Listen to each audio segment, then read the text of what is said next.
I am Maryann Okon, and this is Hot Facts, passionate about the hard-hitting stories that matter. Get ready to challenge your perception and discover the real world. Let's dive deep into the issues that affect our communities, revealing the untold stories and giving you a voice. No sensationalism and how they affect you. Every Monday through to Friday, 3 to 6 p.m.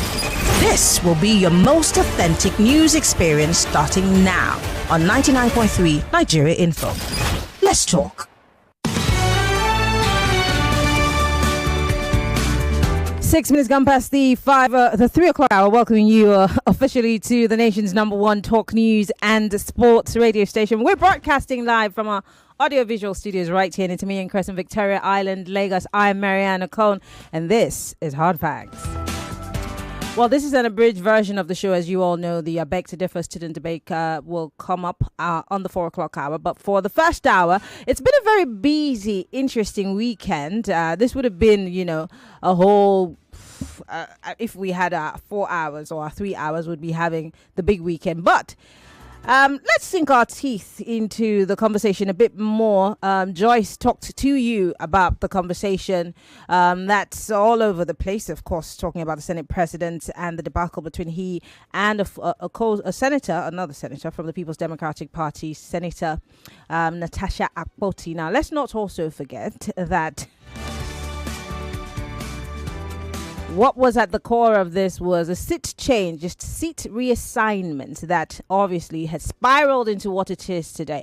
Before I introduce my guest who's been waiting, thanking him for actually joining us very early enough, before I introduce my guest, I'd like to remind you of what actually broke the internet that has brought us to this conversation. Now, she did talk about the seat reassignment and what happened, well, how she was not informed before she went into the chamber.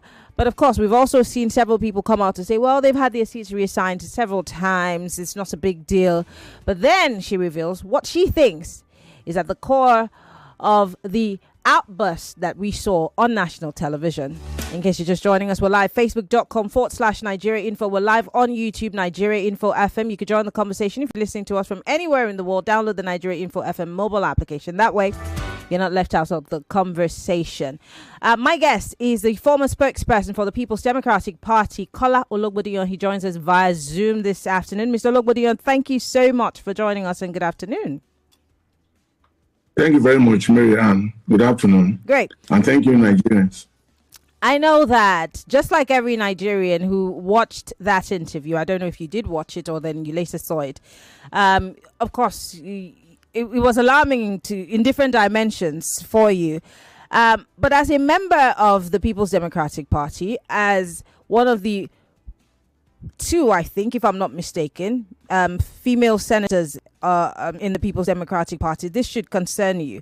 How did you take this, first, the reaction, the outburst that everyone saw on national television and the revelations that she made allegedly against the Senate president? Let's start from there. Thank you very much, Maryann. Let me establish the fact that I'm not concerned about being a member of the People's Democratic Party. My concern stems from the fact that I had the privilege of covering the Senate as a political editor for a period of 4 years. And I also had the privilege of working with the former president of the Senate, Senator David Mark, who spent a total of 8 years as the presiding officer of the Senate. I think that's where my concerns come from. Okay. And I'm bothered.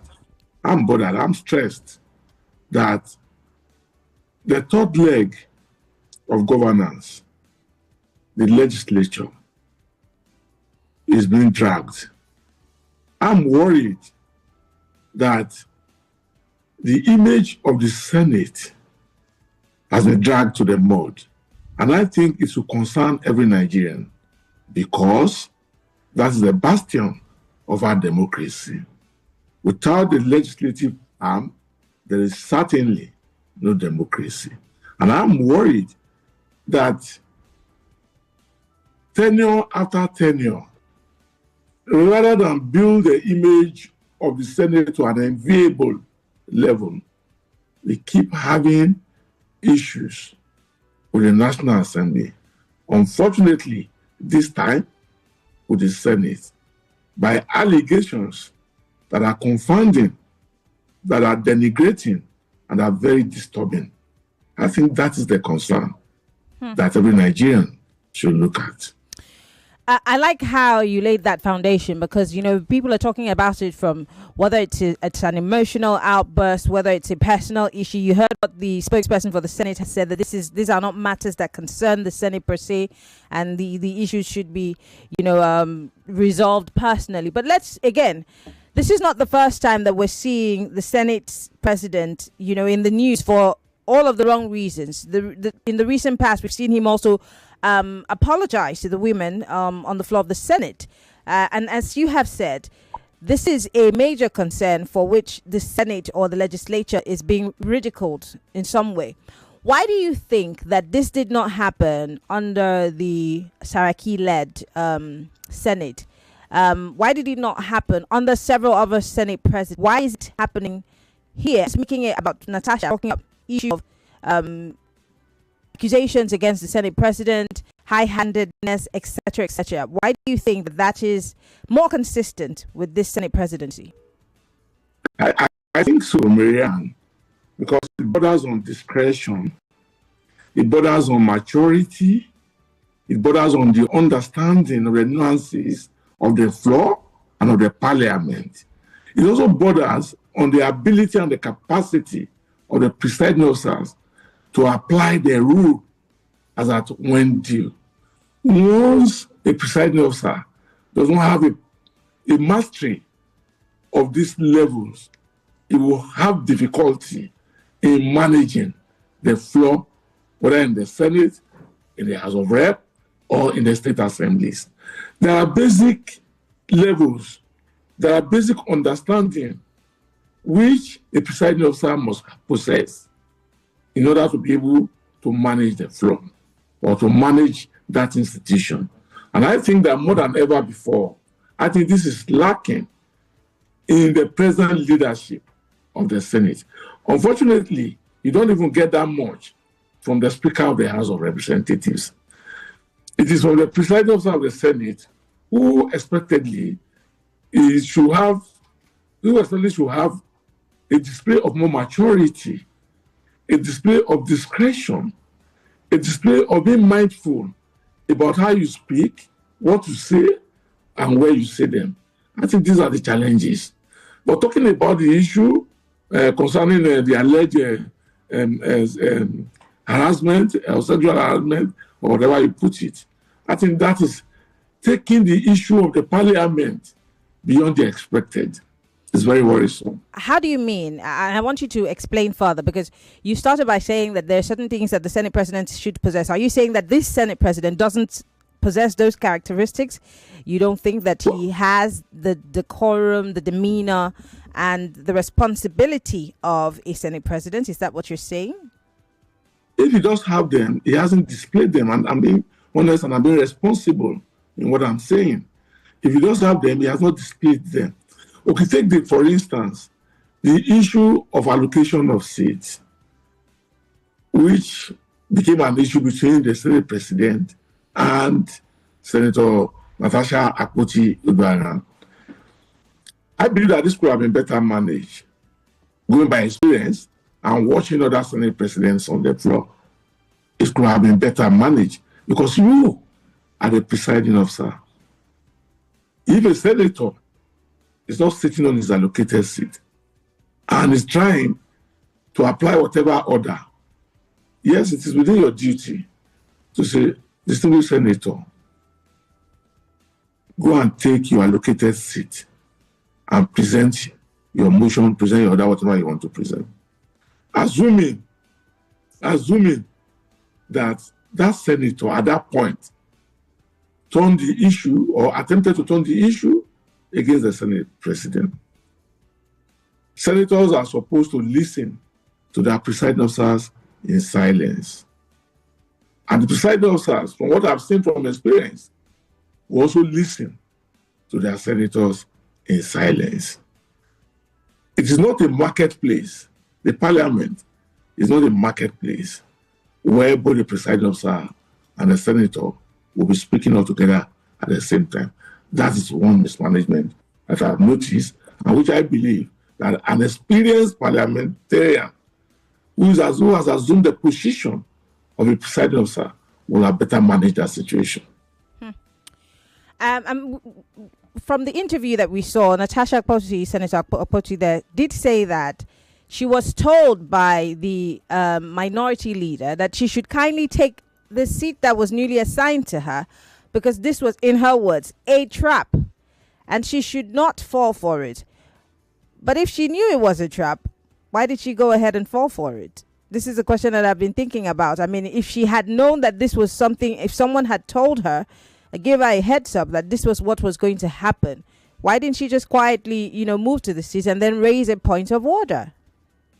I think I want to believe, but I'm not saying this because I've heard from Natasha or because I've heard from the president of the Senate, from Senator Natasha Akpoti, or from Senate President Senator Akpabio.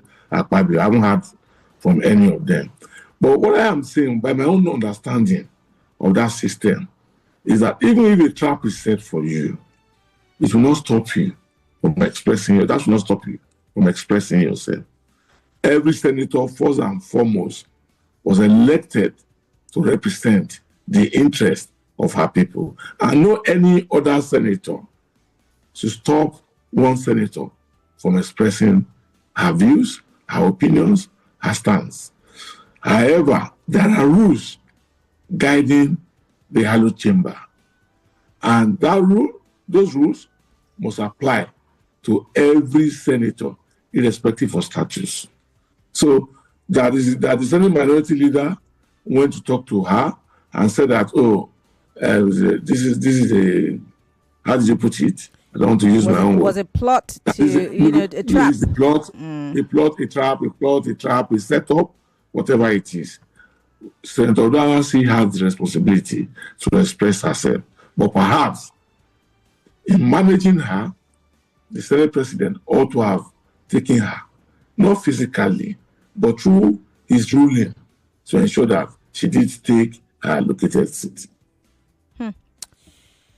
Well, let's go into the other matter, which is obviously bordering on harassment, which is also bordering on, for want of a better way to describe it, high-handedness or wielding of a lot of power. Because from the video, from her explanation, one of the reasons why she had that outburst was that she had tried severally to raise a concern about the Ajaokuta steel, and she had told him in person in his office that you do know how important this is and how close to my heart this particular issue is. Why do you keep flagging it down? And she even explained that many times, they would delay until there's no time to, address her issue, which is one of the reasons why she had that outburst, because she feels that because she did not give in to his advancements, he's allowing it to affect work. I'm going somewhere now. The spokesperson for the National Assembly is saying this is not any concern of the Senate. Well, these accusations don't have any, if she has any issues, she should have gone to court. And I've heard several lawyers say, well, she should have lodged a complaint. But then if it is affecting work, if she's seeing that there's some sort of negativity and she can tie it to the fact that this man made an advancement, and because I didn't say yes, that's why he's saying no to some of the things that I'm raising. Is it still not an issue that she should have raised? I mean, because everyone's shooting this down and saying it's inconsistent with the ways and the business of the Senate. Well, Maryann, I'm very worried about the dimension that the issue has attained. And I say so with every sense of responsibility. Because those who are saying that it's not an issue or they should go to court, they do not understand how the parliament works. And most unfortunately for us as a people and as a nation, we are beginning to lose our norms. The things that we consider as valuable are now being handled, are not being treated as if they are just nonsensical issues. No. The image, the integrity of the Senate has been called to question. And for many who might not understand, the president of the Senate, who is sitting, carries the burden, the responsibility, the image of the Senate. So when an issue touches on him, it touches intrinsically on the body itself, on that institution. Because it's going to be convenient now. You know, there was a time that our members of the National Assembly were perceived or described as Ghana must go people. I hope you remember in our history in this country. And through successive leadership, a pushback has been done. And Nigerians have now seen the members of the National Assembly with some level of respect. But we are now going into an age where National Assembly members are going to be seen from the prison of sexual abusers. That is where we are going now. That's what is happening. That's what is trending. So there must be a collective responsibility to ensure that this allegation is not treated with levity. I listened to Senator Adara Modu, the spokesperson of the Senate, this morning, and I beg to disagree with him with every due respect that while the issue of sexual harassment, if brought to the floor by any senator, not necessarily Senator Akpoti, by any senator who feels that his integrity has been breached, it is the duty of the Senate to listen to it. It's important. So talking about, they have to bring petition to the committee. Which committee are they taking petition to? All right. It has to be a matter that will be brought to the floor by any individual who believe that its integrity has been breached. Lovely. Let's talk about the suits. You saw the video of the wife of the Senate president who's countersuing Natasha Akpoti in billions. She had also said that, of course, it is her place to launder her husband's image and you know, say some nice things about her husband. But then the question is, why is the wife of the Senate president countersuing Natasha? Because Natasha is suing the Senate president, joining his I think his essay or his spokesperson, who also put out a statement that she thought was condescending and insulting to her. Why is the wife of the Senate president countersuing Natasha in this particular case? Again, because I do not understand, maybe you do, I do not understand how this works, especially if she's not the one who's directly being sued. Can you make sense of it? Yes, I can. Well, while I'm not submitting that what I'm saying is the reality, but let me play a scenario for you. In the Senate, and I believe that it does also happen in the House of Rep, if in the opinion, listen very well, Maryann, if in the opinion of the Senate president, a matter is considered as sub judice, the Senate cannot handle that matter. The Senate cannot even discuss it. So, if the wife of the Senate president went to court, if Senator Natasha Akpoti is in court, and even the opinion of the Senate president... We'll be back after this break. Just give us a quick break.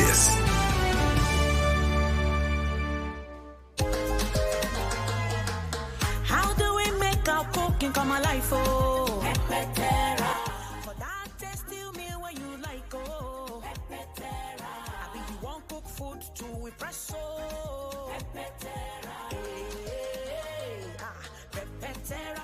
whether it's jollof or na stew, even for porridge or spaghetti, cook to impress with Pepper Terra. yeah, Pepper Terra. Hey, now one for this country. Oh, everything just cash, even cash. KC, I don't find you for shops this morning. Why you did this kind of queue? Jojo, now cash I want collect since morning. Cash? Why? I know one waiting happen for 1672 again. Today, I must collect correct naira note for hand. KC, cash day everywhere for bank, ATM, POS agent, and if you want run and cashlessly, you fit use mobile app, internet banking, ATM, POS, USSD, QR code, and other options them. Dudu, you sure? I beg you, make we dey go. Your customers they shop, they wait for you. See, the cash where you define for Sokoto, is there for your Sokoto. You understand? Country people, money na money. Spend them, collect them, no hold them, no panic. Cash day everywhere. This message now from Bankers Committee. Go for gold, Terra Gold Cube, the amazing seasoning cube. So when you're cooking your delicious meals, don't compromise. Go for gold. Go for gold. Rich, consistent taste for cooking mouth-watering soups, stews, and jollof. Choose wisely. Choose Gold. Terra Gold Seasoning Cube. One cube, endless possibilities. Terra Gold. 99.3 Nigeria Info. Your number one station for talk. Let's talk.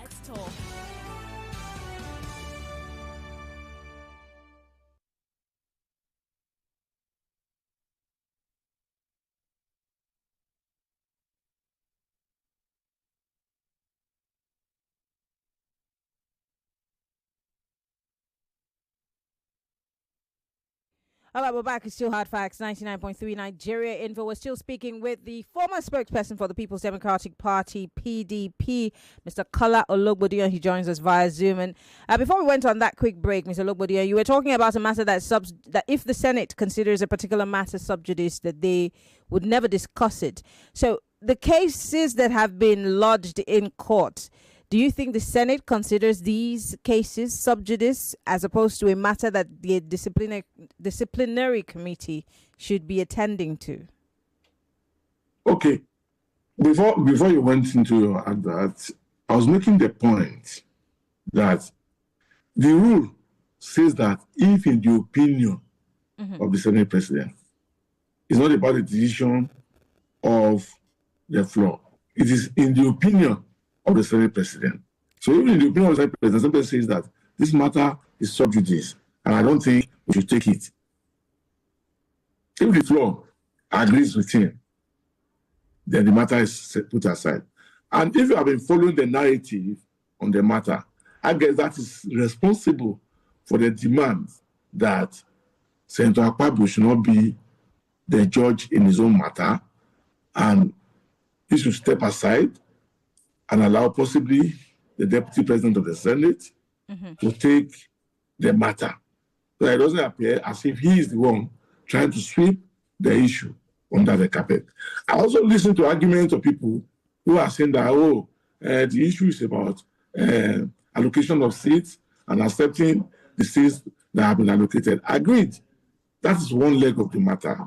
Okay. The second leg is the allegation against the President of the Senate, which also borders on the image of the Senate as an institution. And that one is separate. So what has been referred to the Ethics, Privileges, and Petition Committee is the issue of allocation of seats. The issue that affects the image of the Senate as an institution is the alleged sexual harassment. Okay. And if any senator whatsoever, believes that he's privileged by everything that has been put in the media, everything that has been discussed this way, everything that has been said, has rubbish his privilege, he has a duty, he has a responsibility to rise from the floor and make a demand for the investigation. But you've also seen, I want to quickly play the audio from Senator Olujimi, who I believe is also a member of the People's Democratic Party, representing, I think, what state is that? Ekiti State or? This is from Ekiti, but it's currently not a sitting senator. Okay, yes. Let's play an audio from her, and many people have queried this. She's succinctly said that the women are being portrayed as weak if this issue, which she considers to be an emotional issue, is continuously dragged out. Take a listen to Senator Olujimi, and we will be right back after that. I want you to listen, Mr. Ologbondiyan, so take a quick listen.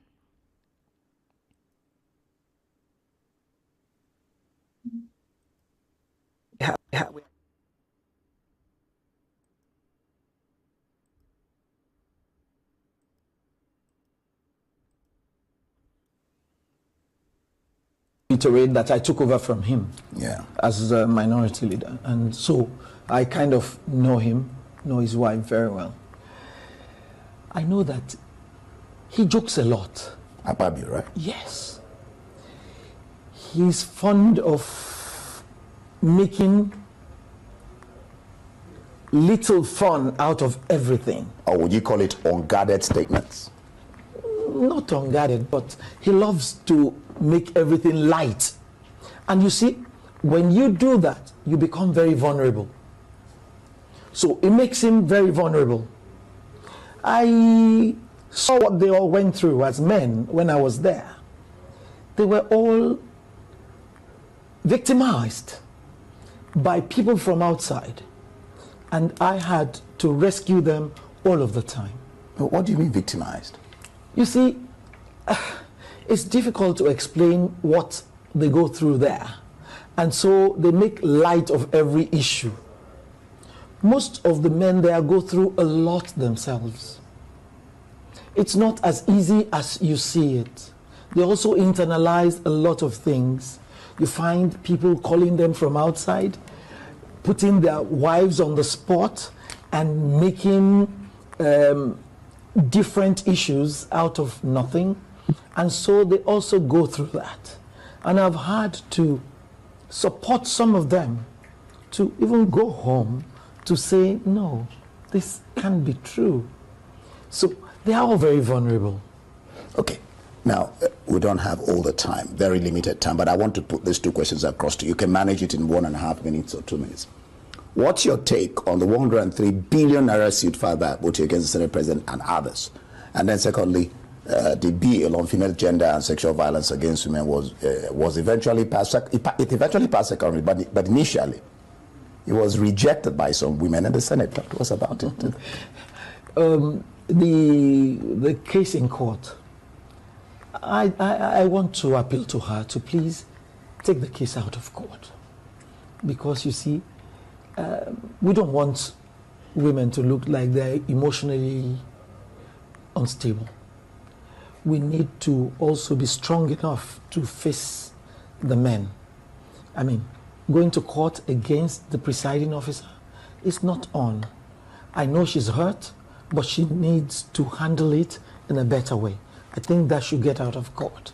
Okay, that's Senator Olujimi there, former senator, and former Senate minority leader also. She obviously said there in that video that she took over from the Senate president as minority leader. Now she's saying the matter should be taken out of court because she doesn't want women to be seen as emotional and, weak.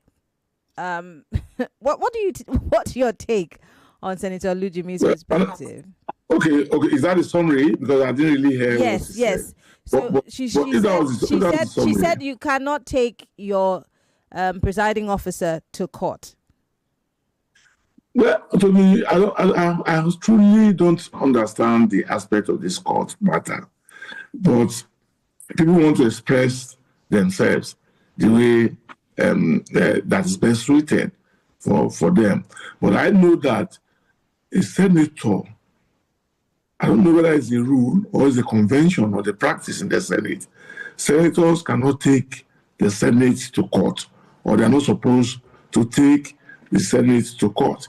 But we have had instances in the past where senators went to court against the Senate. I'm not talking about presiding officer now. I'm talking even about the Senate as an institution. But having said that, Ms. Olujimi is my political leader. So I cannot come to public space and show disrespect towards her. So whatever opinion she has expressed, I believe it is about what she understands.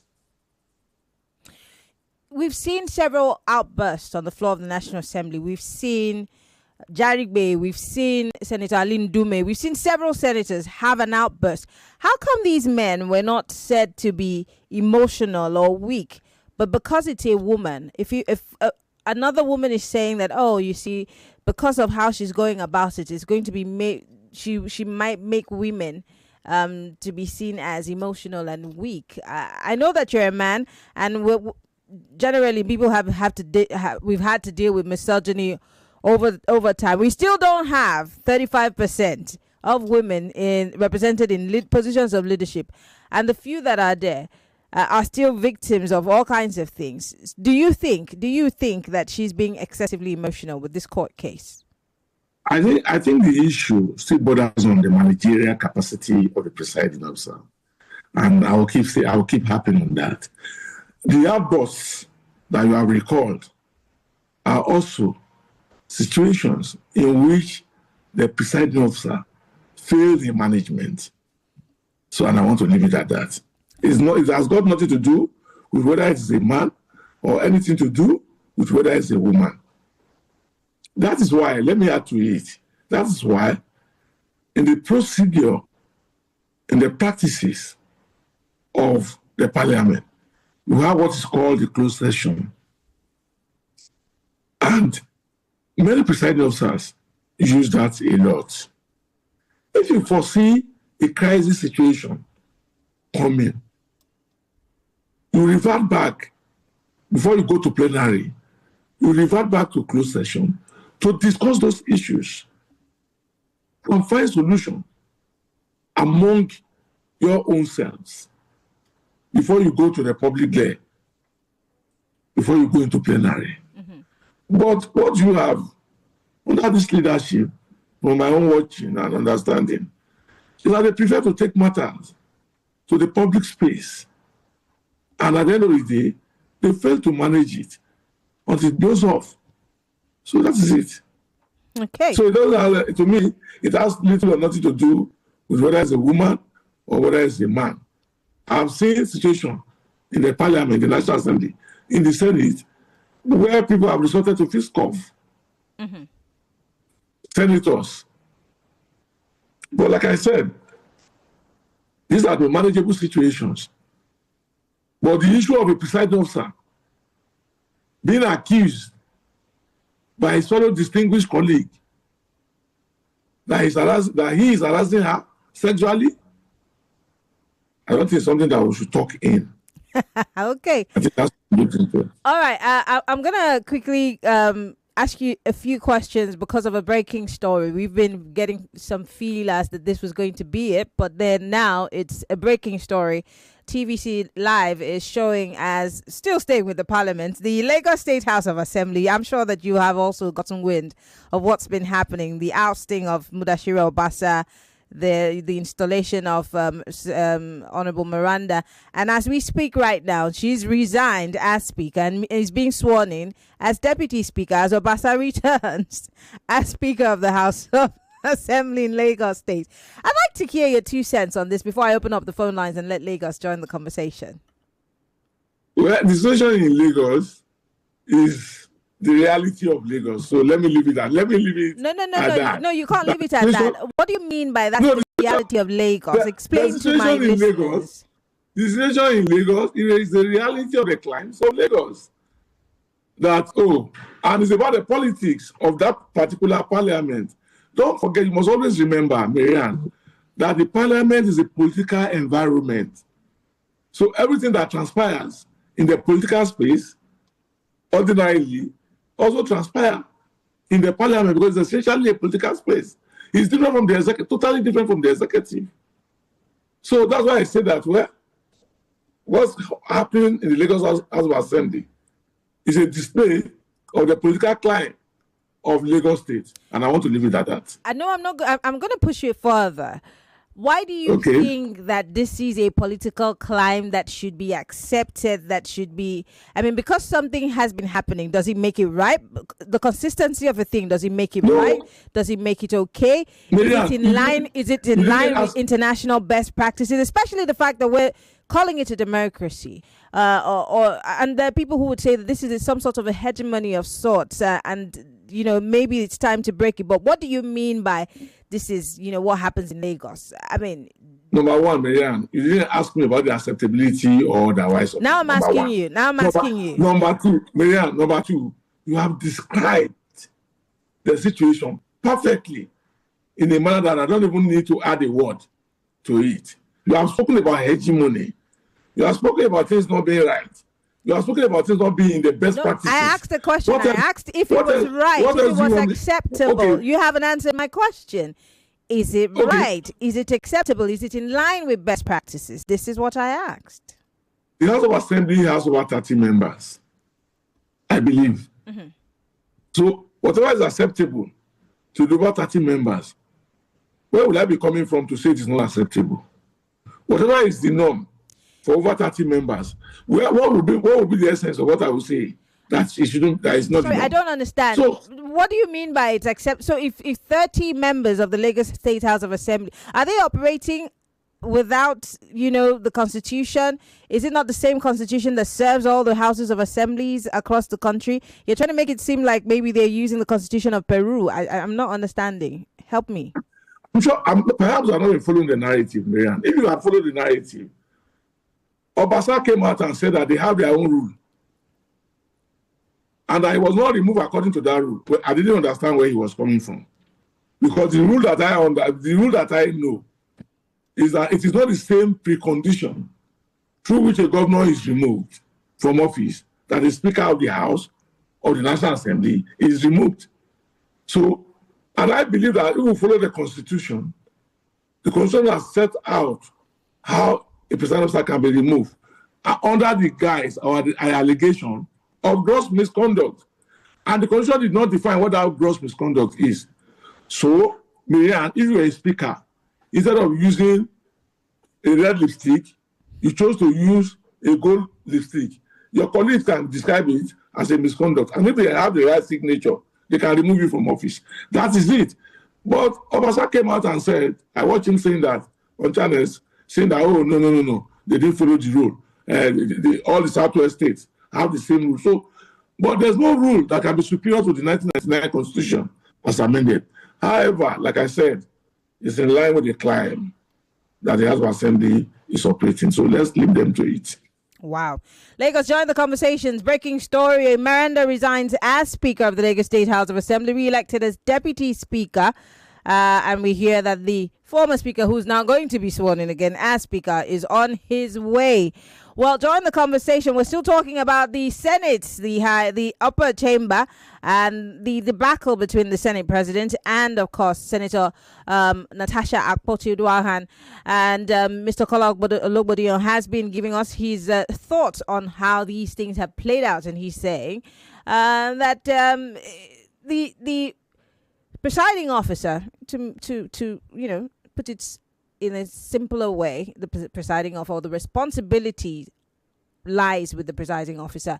For the House to be in one piece, the shoulders of the presiding officer is where all of this lies. But anyway, there are those who are saying these are emotional issues outside of the purview of the House. The cases that are in court are unnecessary. Senator Lujimi is saying, well, it makes the women look weak.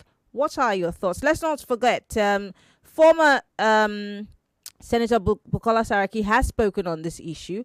We've seen Manifesto, a group of women who are against gender violence and all of those issues, also speaking on the issue. We've also seen those who are speaking on the behalf of the Senate President. In fact, a group of women yesterday were asking Senator Akpoti to apologize to the Senate President and withdraw her statement. We've also seen the wife of the Senate President make her own remarks and counter-sue. What are your thoughts, Lagos? 60 seconds is all you have. 0201-465-7190. Join the conversation. We're also live on YouTube and Facebook. Post your comments. We'd like to hear from you. Hello, what's your name? Where are you calling from? Yes. Yeah, Raprichu is my name. Go ahead. I greet your guest. Go ahead. Mr. Kola. Well, Natasha, I think my concern there is the husband feeling right now, the fate of the husband, because he's almost suspecting every now and then, and again, the Tasha itself, this claim is oral, is not recorded. I mean, I don't know how we're gonna work on this. The man, Senate President might deny this. Well, she did claim that she had evidence, although recently, I think just this afternoon, I've seen something from the Guardian newspaper saying that, that they should beware that whatever evidence that might be out might be AI powered. It might not be, factual. Let she come up with her proof. Let Nigeria, let the world see that. All right. Thank you very much for calling. Hello, welcome to Hard Facts. Good afternoon, Maryann. Good afternoon. What's your name? Where are you calling from? Good afternoon to your guest too. My name is Peter Usuf. I'm calling from Abanoja in Ikotun. Peter, go ahead. Concerning the latest development in Lagos State, that is the House of Assembly, I think I should reserve my comment for now. It's still loading.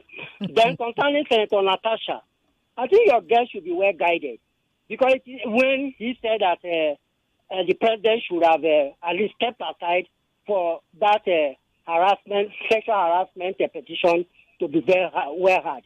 To me, there has not been no petition to the Senate as far as that matter is concerned. And I believe what Natasha has done is just afterthought in law. You understand? This is just to blackmail the president of the Senate.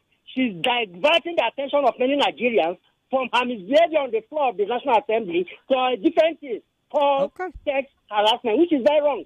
And the president of the Senate should even sue her for defamation of character and claim damages worth 500 billion naira. Okay. Thank you very much, Peter, for calling. Interesting perspective. Hello. Welcome to Hard Facts. Hello, Maryann. Good afternoon. This is Tunde. Tunde, go ahead. Hello. Tunde, calling from Nigeria. I don't have much to say this afternoon. What I want to say is that the National Assembly, I'm very, I don't understand. Is it possible for... I'm so sorry about that. We lost that connection. Do call us back if you can. Hello, welcome to Hard Facts. Good afternoon, Maryann. Yes, what's your name? Where are you calling from? This is Pastor Ladipo. Go ahead.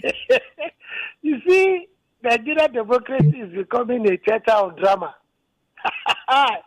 Is this democracy? We are practicing oligarchy.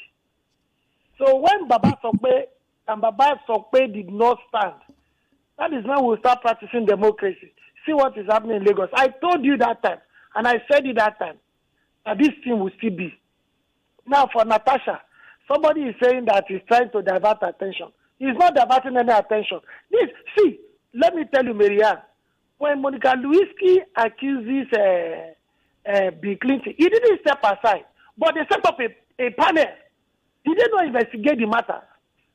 What are they doing here like this, as if we are living in ancient of days? Okay. There are precedents. You see, there are certain positions when you assume. Okay. You must learn. You must be cautious. You must learn things to say and not to say. All right. Pastor Ladipo, thank you very much for calling. Because of time, I have to run through all your calls. Hello, welcome to Hard Facts. Hello, Maryann, and good evening. Good evening. This is Godwin. Godwin, do you agree that it's the handling of the Senate president that, of course, is causing all of this wahala in the Senate? I think it's the handling of the Senate, because there's no how they will change the seat. It's just like you are in a class and they change your seat.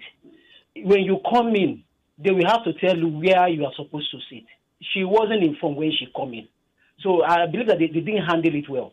But though I like the way this sue and counter sue and all those, it even make it more interesting so that they will not sweep it under the carpet. Because we know what happened in the about the former NDDC boss when the woman slapped her. Mm-hmm. They covered the whole story. But at least when the way the whole thing is coming out now, this will make them not to sweep it under the carpet. Then we will start seeing people started to withdraw their case. Withdrawing case. All right. Then we know where we are heading to. All right.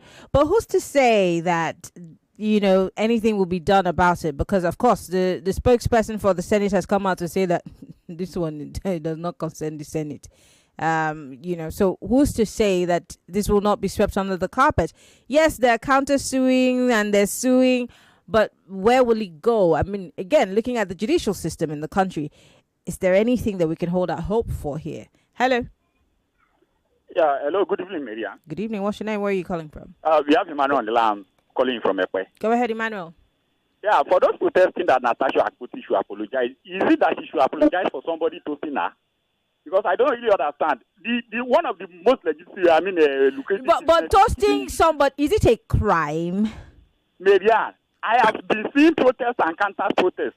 One of the lucrative business today is to set up an organization that handle protests. You get rich. That is on one hand. On the issue of the State Assembly in Lagos State, Maryann, if anybody explain Nigeria, give you and you understand, you need treatment. Thank you. Thank you very much for calling. Hello, welcome to Hard Facts. Hello. Hello, good afternoon. Good afternoon. What's your name? How are you? I'm from Oh, congratulations. Go ahead, Lucky. I got elevation every time today. I say I don't have to go. You know, wow. See, I don't want to watch it. This is Natasha matter. I try to listen to this woman carefully. My dear, the woman said the truth. If you look at it, this woman said something. How can you tell that it's the truth? It's an allegation. Yes, assuming that she tell the husband. That is how a good woman will do. Let me tell you something. If you want to touch a girl like that, with different way. But if there's no way the president go and meet her and say, I want to friend, you can't. You go hold the hand. As you hold the hand, they go. You go look at how the girl go react. If you not react, say, as this girl won't go. That is what, but Natasha, because he hold the hand, he look at it that this man is our family person, so me cannot feel anything. Until when the man made that comment, that's why he removed and he said, what kind of deal is this? He cannot tell the husband. Then he now repeats again for the other one for the office. That's why the woman said, so this man is serious. It happened to every man. If you want to talk again, there are ways you go try to enter and whether you go agree. Okay, so all right. When the woman talk, everywhere turn out true. Okay, thank you very much for calling, Lucky. Hello, welcome to Hard Facts. Hello, good afternoon. Good afternoon. What's your name? Where are you calling from? Yeah, Francis from there. Francis, go ahead quickly. Yeah, on the case of Lagos State Assembly, it's all about drama and kind of diversionary kind of tactics in trying to take our minds. All the real issue that's happening in Nigeria, they want to shift our mind from the center, But in the case of Akpabio, and Natasha, I think in Nigerian system, at the end, the woman will lose. That's my opinion. All right, thank you very much. Let me read some messages quickly before I let my guests go because of time. Someone here says, Nigeria is a land of absurdities, he says, with public figures. How can Mrs. Akpabio, who's not a party to an accusation against her husband, be the one to come out only to defend her husband, but also threatening to sue Natasha when Akpabio himself has not even made a statement? Someone should tell her that intimidation tactics will not work. He has a scandalous Randy character record from his days of private practice in Lagos to commissioner and later governor of Akwa Ibom State. And it's the same story when he was in NDDC, which was televised live. However, it is obvious that we can't get justice from those same questionable characters in the Senate. Steve from Ijaniki sent us this one. Natasha Akpabio Bohahad is a distraction to Nigerians. They want to give us a topic to talk about while they're busy implementing policies that will bring us more hardship. And this is from Lucky. This one says, note that Akpabio may jail Natasha at the end of this matter. And this is from Victor in Ilukpeju. How do you know this, Victor? Someone here says, Maryann, one drama from the Senate, another one from Lagos Assembly. Japheth in Lekki. And this one says, good afternoon, Maryann. This is in our story for the week on the resignation of Miranda as Speaker to resume as her former role as Deputy Speaker. Or Obonli Peter, thank you very much from Shango Tedo. Ayo here says, our democracy is autocratic. Akpabio is not even meant to be Senate President. Nothing will be done. It will be swept under the carpet just like Obasa is back.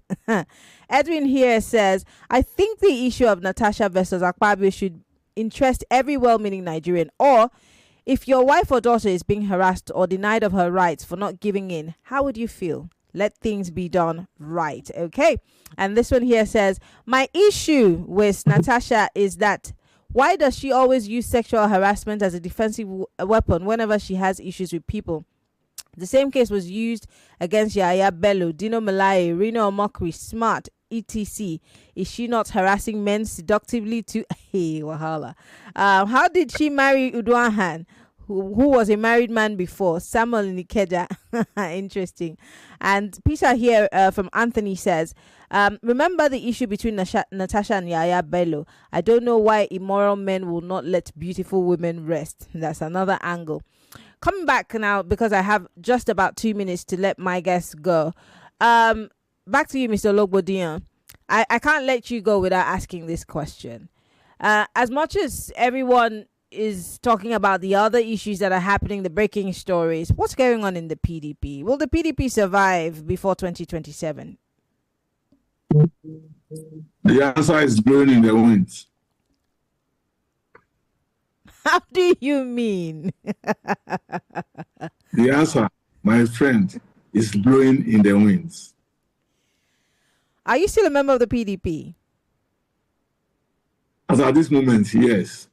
Do you have plans of leaving the PDP? It hasn't crossed my mind yet. And you're certain that you're not one of those who are planning to leave the PDP to the APC, because we've seen a lot of crisscrossing lately. APC, or what did you say? Yes. No. It's a no-no. It's a no-no for me. Why? I'm a journalist like you. I can always go back to the newsroom. Okay. I want to say thank you. Kola Ologbondiyan is a former spokesperson of the People's Democratic Party. And we want to thank you for coming on the show this afternoon. Thank you so much. Thank you. Thank you very much. All right. Well, Lagos, we'll take a quick break. On the other side of the clock, I beg to differ. Alexander Chidimarichi and Anthony Ndikwenaha are going head-to-head on the 4 o'clock hour. Stay with us. My name is Maryann Okon. Follow me on Twitter, Instagram, Threads, MIMIEYO. I better still just search for Maryann Okon everywhere else. I love you, Lagos. See you on the other side.